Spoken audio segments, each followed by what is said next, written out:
கடலூர் மாவட்டம் தொழுதூரை சேர்ந்த 20 வயது பெண்ணுக்கு தங்கையுடன் தகராறு ஏற்பட்டது.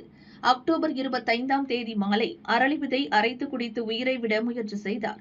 பெற்றோர் அவரை மீட்டு பெரம்பலூர் அரசு ஹாஸ்பிட்டலில் சேர்த்தனர். 4வது மாடியில் உள்ள பெண்கள் வார்டில் சிகிச்சை பெற்று வந்தார். கடந்த 28ஆம் தேதி அதிகாலை 4 மணி வரை தூங்காமல் இருந்ததாக தெரிகிறது. அப்போது ஹாஸ்பிட்டல் ஊழியர் பெரியார் செல்வம் அங்கே வந்துள்ளார். சிகிச்சையிலிருந்து பெண்ணிடம் சென்று ஏன் தூங்கவில்லை என கேட்டுள்ளார். தூக்கம் வரவில்லை என பெண் பதில் சொன்னார். இதை கேட்ட அவர், கீழே என்னுடன் வந்தால் தூங்க மருந்து தருகிறேன் என்றாராம். அவரது பேச்சை நம்பி தரைத்தளத்தில் உள்ள கட்டுப்போடும் அறைக்கு சென்றார் அந்த பெண். அங்கே மருந்து தருவது போல நடித்த பெரியார் செல்வம் பெண்ணிடம் பாலியல் சீண்டலில் ஈடுபட்டுள்ளார். அவரை கீழே தள்ளிவிட்டு தாயிடம் ஓடிய பெண் நடந்த துயரத்தை சொல்லி அழுதுள்ளார்.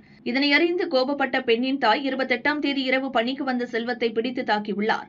தொடர்ந்து அவர் அங்கிருந்து தப்பி ஓடிவிட்டதாக கூறப்படுகிறது. இதுகுறித்து பெரம்பலூர் மகளிர் போலீசில் புகார் அளிக்கப்பட்டது. தலைமறைவாக இருந்த ஹாஸ்பிட்டல் ஊழியர் பெரியார் செல்வத்தை போலீசார் கைது செய்தனர்.